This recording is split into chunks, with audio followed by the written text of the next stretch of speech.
Bem, uma situação muito curiosa é que o Brasil agora, e eu falo isso de uns tempos para cá, principalmente 2009, tem mudado muito a sua postura na questão legislativa. Por quê, professora Lucy? Porque a gente está tendo uma mudança no Código Penal. Está tendo uma, né, professor Lucas, que a gente até estava discutindo agora na sala dos professores, a mudança lá no artigo 136, aonde mais para frente a gente vai discorrer e trabalhar, essa questão dessa mudança de postura em relação à ortotanásia no Brasil. Mas antes disso, o que isso significa? Eu estou querendo chegar num ponto com vocês, procurar da forma mais simples possível, demonstrar que existem diplomas legislativos aqui no Brasil, onde a gente vai necessariamente tratar da proteção à vida. A gente observa a Constituição Federal, o próprio Código Civil, mas aí depois vocês vão me perguntar, mas o que o artigo 3º e o artigo 4º do Código Civil fazem aqui na sua apresentação? Vou falar para vocês porque a gente vai falar mais para frente sobre o quê? Discernimento, capacidade civil, entender quais os atos e quando esses atos podem ser praticados em relação a uma pessoa. Código de Defesa do Consumidor. Como que eu vou trabalhar o Código de Defesa do Consumidor em relação a médico-paciente? Como que eu vou trabalhar o Código de Defesa do Consumidor em relação à morte? Não tem cabimento. Eu estou pensando numa venda de batata frita no McDonald's, enquanto o professor Washington está falando aqui, de repente, sei lá, de morte. Pode isso acontecer? Pode. E eu vou falar o porquê. No Brasil, a gente não tem legislação específica que venha a regulamentar atos médicos. Ou seja, a relação médico-paciente, se vocês observarem o artigo 2º e o artigo 3º do Código de Defesa do Consumidor, a gente vai conseguir encaixar a relação médico-paciente na qualidade de consumidor e o médico na qualidade de fornecedor de serviços. Ou seja, mesmo sendo uma lei especial, não existe lei especial que venha regulamentar a relação dessas duas pessoas, o médico e o paciente. Então a gente tem que tomar muito cuidado e observar que o CDC pode se influenciar nessas questões. A falta de prestação de um bom serviço pode acarretar problemas aonde? Não só na esfera civil, com situações relacionadas a possíveis indenizações, mas também a gente pode ter problemas relacionados à esfera penal, o que a gente vai ver mais adiante. Código Penal, melhor, a gente tem a resolução do Conselho Federal de Medicina que vem a regulamentar sobre a ortotanásia, mas não é lei. É uma resolução interna que vai dar norte para uma conduta ética dos pacientes, dos médicos em relação aos seus pacientes, mas não é lei. Código Penal. A gente observa proteção à vida, homicídio, induzimento ao suicídio, omissão de socorros, maus tratos. E tem um grande detalhe que a grande maioria das pessoas desconhecem.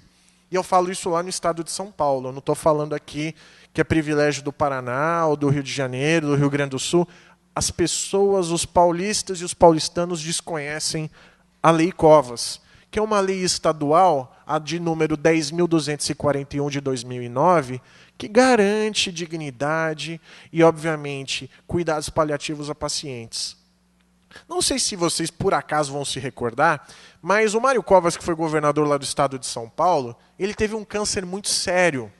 E, obviamente, ele sofreu muito. Ele teve até que colocar uma bolsa, para vocês terem uma ideia, onde ele tinha uma ligação que ele teve um câncer de intestino, aonde todas as fezes dele saíam para fora dessa bolsa. E aí o que aconteceu?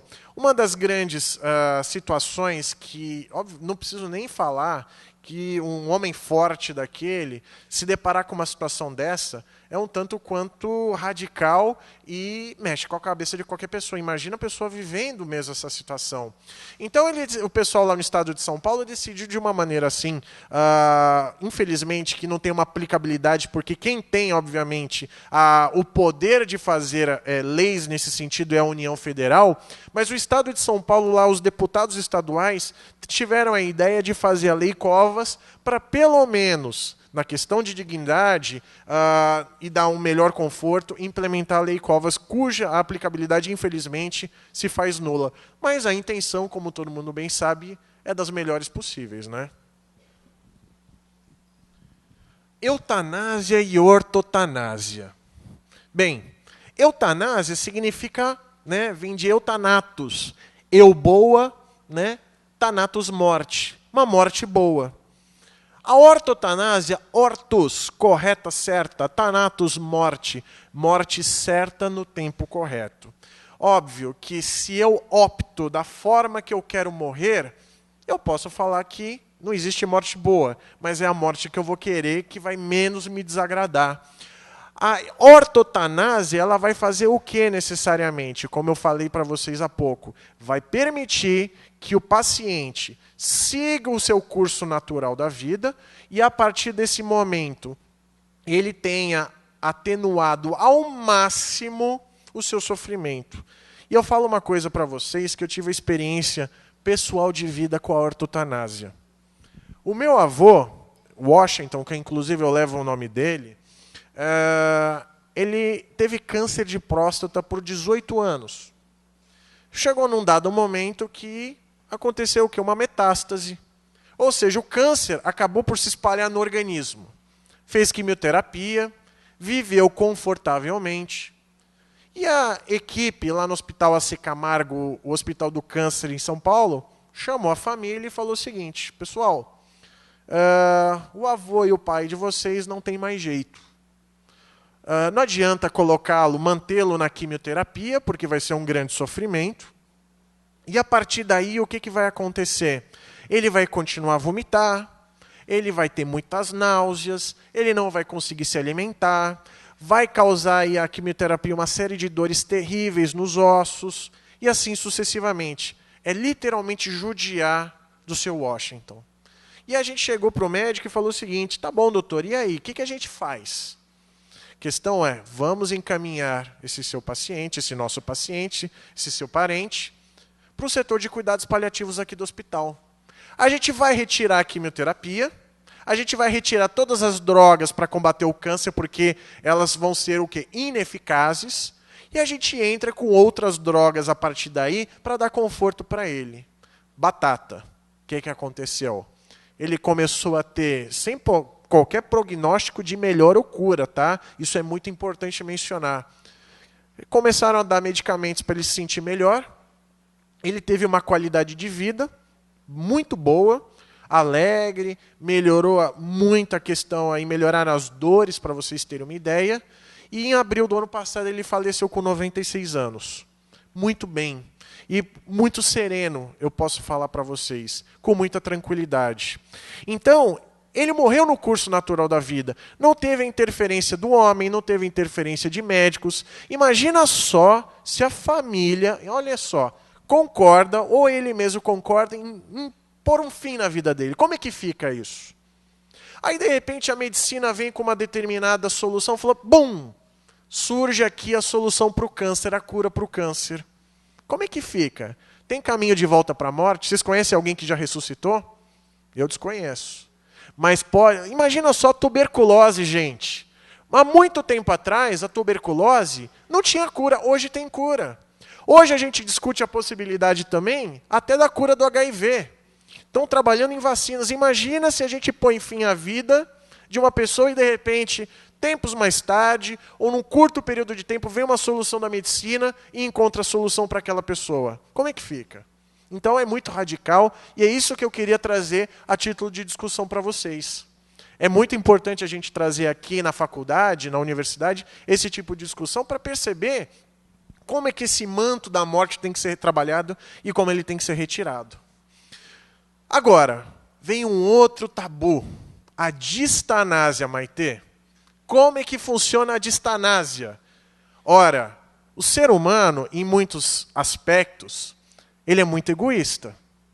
E o que a gente sempre vai querer, né, em relação a um parente, a um ente querido nosso? Que ele fique o maior tempo possível conosco. Mas todo mundo tem uma cronologia, todo mundo tem a sua hora aqui nessa terra. E a distanásia é o prolongamento artificial da vida.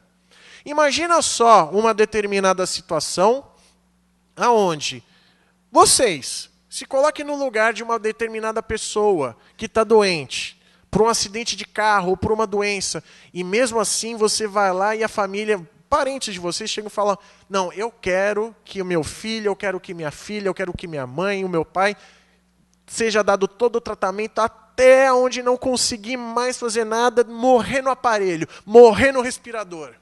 Como é que fica isso? E o sofrimento da pessoa? Mas eu estou falando em situações onde não há qualquer tipo de solução. O prolongamento desnecessário, onde a pessoa poderia, de repente, através de uma situação de falência respiratória, morrer de forma serena, sem qualquer tipo de sofrimento. Mas não, a família faz questão que aquele paciente fique aonde? Na máquina, entubado, recebendo medicação, recebendo muitas vezes antibióticos, e obviamente essas drogas acabam por o quê? Corroer o corpo da pessoa. Faz uma oscilação de pressão arterial, a oscilação de batimentos cardíacos, e assim a gente vai embora. E o sofrimento? E a dignidade, como é que fica? São situações que a gente tem que pensar. Se eu me envolvo num acidente de carro, como é que eu quero que eu venha a ser tratado dentro de uma UTI ou num CTI? Como é que eu vou fazer isso? Mais para frente a gente vai ver uma das formas, das soluções que a gente tem e que o direito estrangeiro, o direito alienígena, principalmente o direito europeu, consegue dar solução e vazão para esse tipo de problema. Então, o que vale mais? O encurtamento da vida? O prolongamento da vida desnecessário? É uma pergunta que a gente não vai ter uma resposta hoje e que, obviamente, merece reflexão e pensamento por parte de todos aqui, não só aqui na faculdade, mas em casa também. Gente, no Brasil, a condenação por eutanásia, a gente até discutia isso, eu e o professor Lucas agora há pouco, né, professor Lucas, na sala dos professores, e parece que, eu não sei qual ano que o professor Lucas leciona, é o terceiro ano? Terceiro ano? Falando, vai ter a discussão sobre ortotanásia, eutanásia e homicídio privilegiado. Ora, gente, e eu vou contar alguns casos mais para frente, assim que eu terminar propriamente essa ponderação, que eu vou falar de alguns exemplos muito curiosos e exemplos até que chocam, para vocês verem como podem ser trabalhadas as diversas formas de eutanásia. Ora, se alguém eventualmente pratica a eutanásia, o que pode acontecer? É considerado homicídio privilegiado? Falo para vocês que sim. Desde que fique comprovado que houve relevante valor social para a consumação do ato, desde que, obviamente, exista compaixão entre o autor, tá certo, do crime e que, consequentemente, tenha compaixão em relação à sua vítima, tá? Mas isso não significa que ele vai deixar de ser preso. A gente vai trabalhar, obviamente, na hipótese da pena mínima. E se observarmos, obviamente, primariedade, tá certo? E todo esse contexto, o elemento subjetivo que o juiz tem que apreciar no caso concreto, vocês vão observar que a redução da pena pode ir, eventualmente, de 1/6 a 1/3. Então, é bastante complicado, porque você pode estar na melhor das intenções do mundo, pode mesmo, mas se você, eventualmente, quiser auxiliar uma pessoa a se matar, vai ter que acertar as contas com a justiça, sim. E eu vou falar para vocês por que eu digo isso. Porque na eutanásia a gente tem muita ideia do médico, de repente do auxiliar de enfermagem, injetar uma droguinha lá na veia e o sujeito, pum, vai lá e morre. Mas não é só isso que acontece, não. Em São Paulo, teve uma decisão do Tribunal de Justiça, do Tribunal do Júri, que depois acabou subindo para o Tribunal de Justiça, numa situação muito curiosa, que não envolvia o paciente com doença terminal, mas envolvia uma situação onde o paciente ele foi vítima de um acidente de moto. Estava ele andando de moto na garupa com o irmão, tiveram um tombo, e o garupa, o que aconteceu com ele? Fraturou a coluna, ficou tetraplégico. Só podia movimentar o quê? Pescoço, rapaz de 20 e poucos anos de idade. E aí, professor Claudionor, o que aconteceu? Rapaz, vítima do acidente, ficou revoltado com o seu irmão. E ele chegou e falou o seguinte: se eu estou nessa cadeira de rodas, é por culpa sua. Eu quero dar um fim na minha vida. E ficou na orelha do irmão. E buzinou. Chegou num dado momento e falou, olha, o irmão que estava pilotando a moto falou o seguinte: quer saber de uma coisa? De fato, eu sou culpado de ter caído da moto com você. Eu sou o culpado de ter feito você ficar tetraplégico. Você quer saber de uma coisa? Eu vou auxiliar o teu sofrimento. E você sabe qual foi a forma de solução que eles arrumaram para isso? Vou falar para vocês. Pegaram uma arma. Como o rapaz não sentia do pescoço para baixo qualquer tipo de dor nem nada, ele deu um tiro no irmão e matou o irmão. Foi para o tribunal do júri. Obviamente teve essa questão do homicídio privilegiado sendo discutido, só que em contrapartida ele teve sim que encarar a condenação.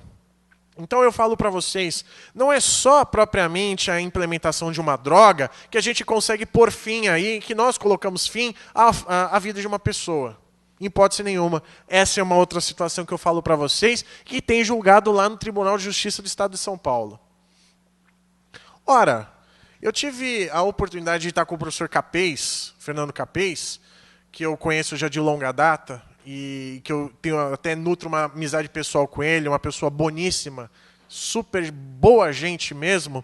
E a gente estava discutindo outro dia, lá na Assembleia, que ele é deputado em São Paulo, sobre a questão de deixar de ministrar drogas para alguém que eventualmente dependa de um determinado medicamento para sobreviver. Isso poderia sim ser encarado como uma eventual eutanásia? Ele falou, Washington, o que você acha sobre esse ponto? Eu falei, olha, Capês, eu vou ser muito honesto com você. Eu entendo que é sim a eutanásia passiva. Porque como é que a gente vai caracterizar a eutanásia ativa da eutanásia passiva? Ativa, faço algo. Passiva, deixo de fazer algo. E a partir daí, o que acontece? A partir do momento que, dependendo como for, um paciente depende de uma determinada droga para sobreviver, essa droga não é ministrada mediante a omissão de terceiros e não do próprio paciente, o que a gente vai ter? O resultado morte. Vai ter a eutanásia passiva. Então, a gente tem que tomar muito cuidado que esse encurtamento da vida pode ser feito de N formas, por uma conduta ativa ou uma conduta passiva. E a distanásia pode ser também vista como um prolongamento desnecessário da vida. Tá ok?